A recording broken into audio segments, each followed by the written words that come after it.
Most candle makers actually calculate wax and fragrance oil the wrong way. Today I'm going to show you the correct formula for calculating wax and fragrance oil, and which I also personally use in my candles. So here is the correct candle math.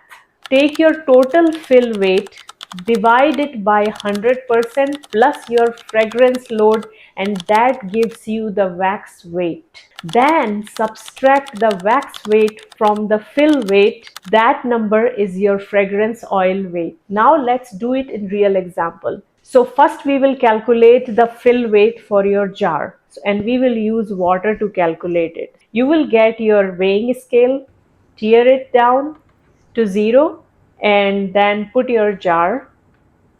Now tear it back to 0.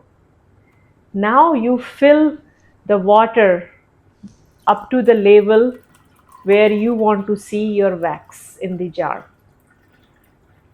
And this is the fill weight for your jar. But this is the fill weight for water, not for the wax. Wax has different density than water.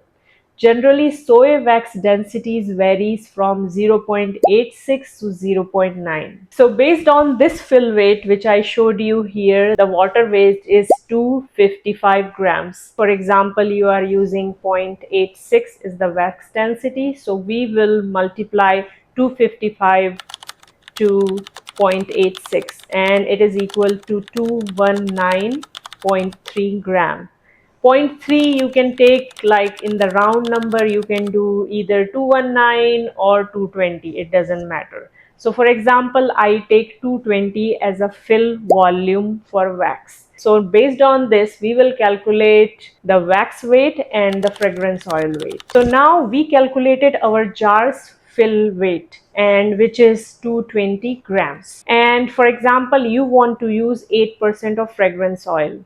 So now let's start again. Now we found the fill weight for wax for this jar is 220 grams, and we want to use 8% of fragrance oil. So now we will divide 220 to 1.08, which will be equal to 203.7 grams.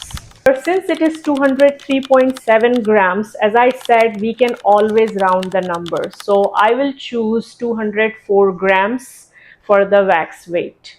Now we have to calculate the fragrance oil weight. To calculate fragrance oil, we have to subtract total fill volume minus wax weight. So our total fill volume is 220 minus, we subtract 204. It will be equal to 16 gram, and 16 gram is your fragrance oil weight. So when we make these candles, we will use per jar, the fill volume for wax is 204 gram, and per jar the fragrance oil is 16 gram. And when you are making more than one jar, you just have to multiply it. For example, if you are making 4 jars, then you have to multiply 204 by 4. That will be your total number for the wax in all 4 jars. And you will multiply 16 to 4, and that is equal to your total number for the 4 batches of your candles. If you want to learn more candle making math and science like this, join my free 7-day Why Before the Wax challenge inside candle making science community on Skool. It's a free community, and this course is free course. It will teach you from the concept what is candle to all the issues and how to make clean burning candles. So don't miss this opportunity. Join my Skool community in the link below. I have the link below for you for my community. And if my videos are benefiting you in any way, then please like my video, comment on video, ask me questions, and I will answer you. And don't forget to subscribe to my channel.